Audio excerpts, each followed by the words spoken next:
అందరికీ నమస్కారం. భగవాన్ శ్రీ రమణ మహర్షుల దివ్య జీవిత మకరందం 81వ రోజుకి స్వాగతం. 15వ ప్రకరణం ఇతర భక్తులు. భగవాన్ సన్నిధిలో ఉన్న భక్తుల్లో శ్రీ మస్తాన్ ఒకరు.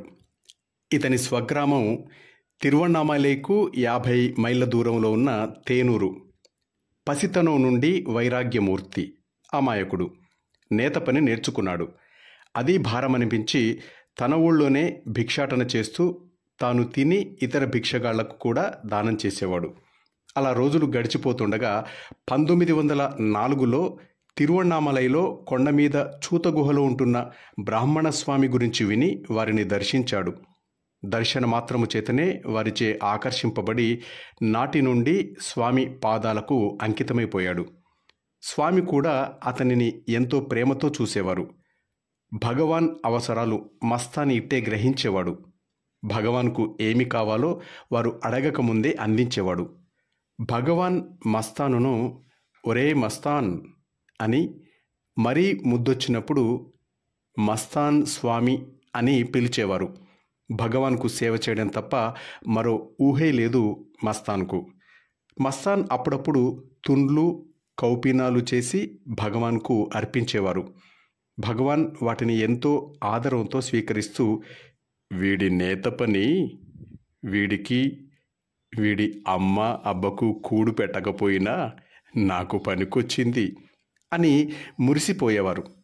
మస్తాన్ మహమ్మదీయుడవటం వల్ల భగవాన్ అతని కొరకు తరచూ ఖురాన్ సూక్తులలోని అంతరార్థాలను వివరించేవారు. మస్తాన్ అప్పుడప్పుడు రాత్రిపూట భగవాన్తో కలిసి గిరి ప్రదక్షిణం చేసేవాడు.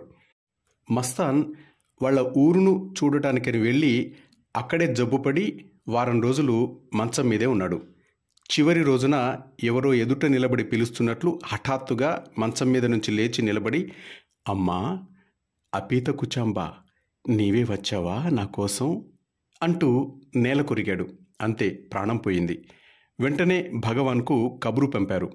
అంతా విని మస్తాన్ను సమాధి చేయటానికి వివరాలని చెప్పి భక్తుడు కుంజుస్వామిని అక్కడికి పంపారు భగవాన్. భగవాన్ చెప్పినట్లే వారి పక్క ఊళ్ళో మస్తాన్కు సమాధి కట్టారు. అది జైన మతస్థుల ఊరు. అక్కడ మస్తాన్ సమాధి కట్టాక అద్భుతంగా సిరి సంపదలు వర్ధిల్లుతున్నాయి. అక్కడ అన్ని మతస్థుల వారికి మస్తాన్ సమాధి ప్రత్యక్ష దైవమైంది. శ్రీ భగవాన్ సేవ చేసి శ్రీవారి వాత్సల్యాన్ని పొందిన ముఖ్యులలో ఒకడు మస్తాన్. శ్రీవారి సన్నిధిలో ఉన్న మరొక భక్తుడు శ్రీ మాధవస్వామి. ఇతడు పాలఘాటు సమీపంలో ఒక కుగ్రామంలో జన్మించాడు. మలయాళీ, పరమశాంతుడు. శ్రీ రమణాశ్రమం స్థాపించిన 5-6 ఏళ్లకు ఆశ్రమానికి వచ్చాడు. అప్పటికి అతని వయస్సు 20 సంవత్సరాలు. బ్రహ్మచారి. ఇతడిని భగవానులకు పరిచర్య చేయుటకు నియమించారు. స్వామి సేవ కోసమే పుట్టాడా అన్నట్లు మాధవస్వామి ఎంతో భక్తి శ్రద్ధలతో స్వామిని సేవించేవాడు.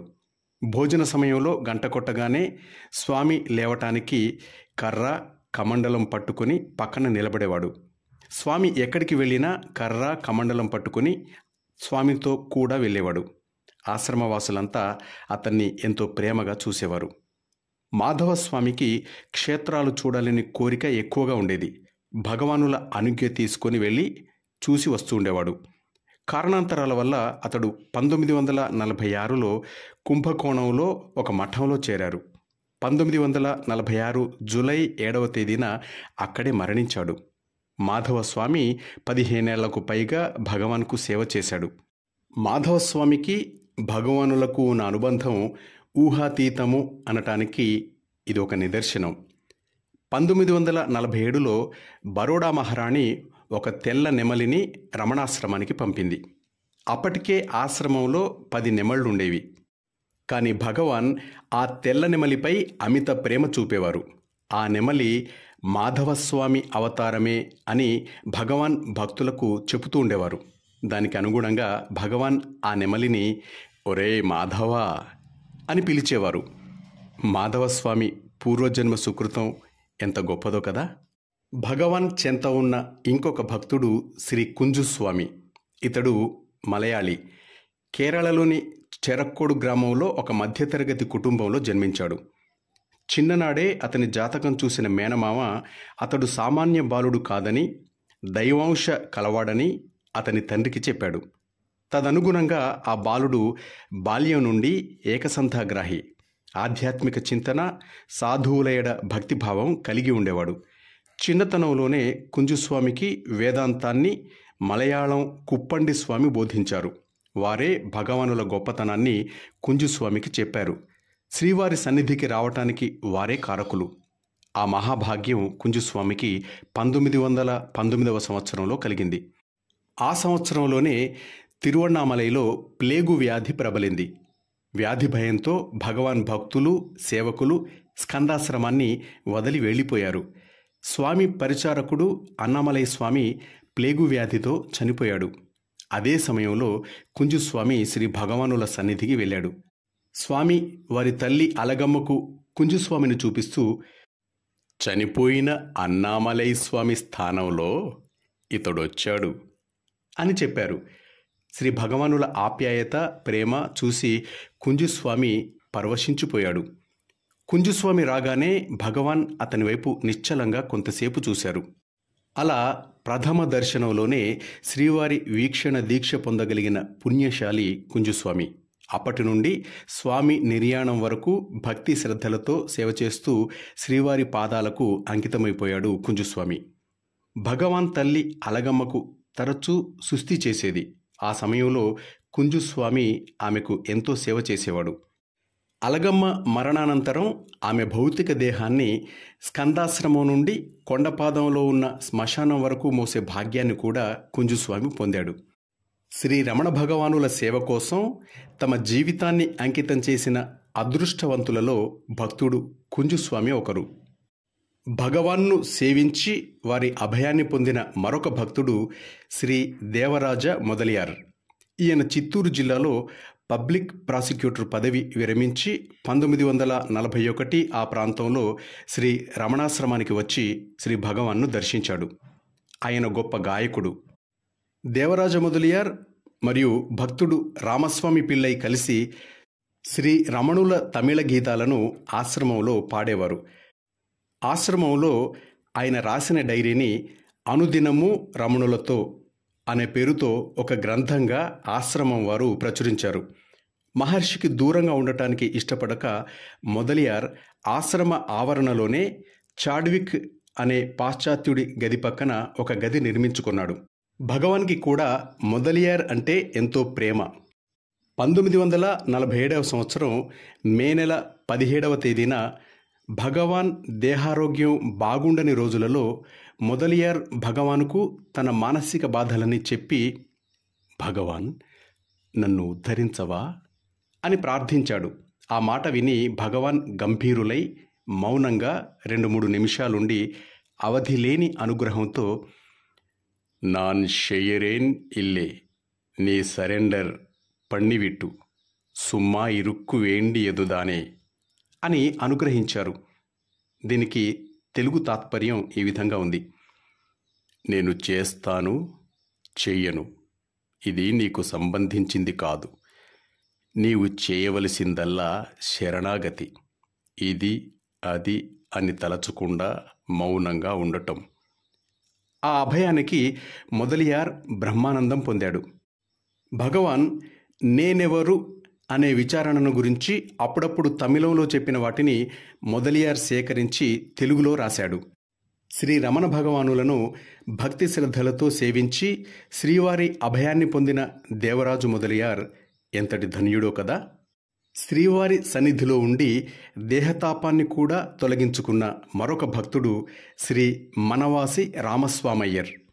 తిరువణ్ణామలైలో డిపిడబ్ల్యూ సూపర్వైజర్గా పనిచేస్తున్న మనవాసి రామస్వామయ్యరు 1908లో స్వామి విరూపాక్ష గుహలో ఉండగా స్వామిని దర్శించాడు.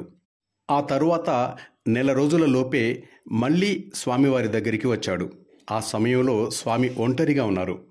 ఆ రోజు ఎందుకో స్వామివారిని చూడగానే అయ్యరు పరవశం పొందాడు.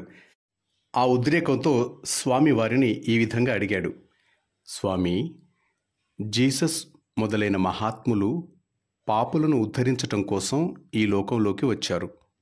నాకు ఏ ఆశయమూ లేదా? అని ఆంగ్ల భాషలో అడగగానే ఆ మాటలు విని స్వామివారు కూడా చలితులై ఉన్న చోటు నుండి ఆయన వైపు జరిగి ఆంగ్ల భాషలోనే there is hope, yes there is hope అని అన్నారు.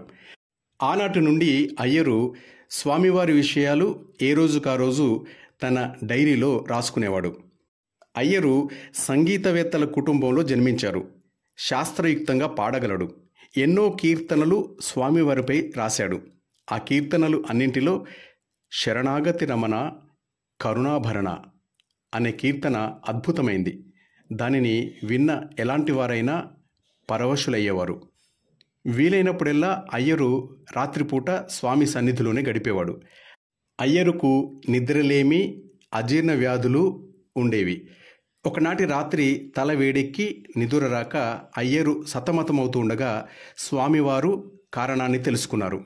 ఆశ్చర్యంగా ఆ మరుక్షణమే అయ్యరు శిరస్సు చల్లబడింది. మరునాడు సౌమ్య ఆడి పండుగ దినం. ఆనాడు స్వామికి భక్తురాలు ఎచ్చమ్మాళ్ పిండి వంటలు తెచ్చింది. అయ్యరుకు అప్పటికి నిత్య భోజనం గంజి మాత్రమే. కానీ స్వామి సూచన మేరకు ఆనాడు ఆ విందును ఆరగించాడు అయ్యరు. ఆ రాత్రి గుహలోనే పడుకున్నాడు. ఆశ్చర్యంగా అయ్యరుకు ఆ రాత్రి ఏ విధమైన బాధ లేదు. సుఖంగా నిద్రపోయాడు. అయ్యరుకు స్వామి ఒసగిన ఉపదేశం ఏమిటంటే, ఎన్నడును నిన్ను నీవు మరువవద్దు, ప్రమాదవశాత్తు మరచిన సర్వానర్థము. స్వామి సన్నిధిలో ఆధ్యాత్మిక తాపములే కాక దేహతాపములు కూడా తొలగిపోతాయి అనటానికి రామస్వామయ్యరు అనుభవం ఒక ఉదాహరణ. మాస్టర్స్, 15వ ప్రకరణం ఇంతటితో పూర్తయింది. 16వ ప్రకరణం పాశ్చాత్యులు గురించి రేపు విందాం. అంతవరకు సెలవు తీసుకుంటూ మీ నవీన్ వరంగల్.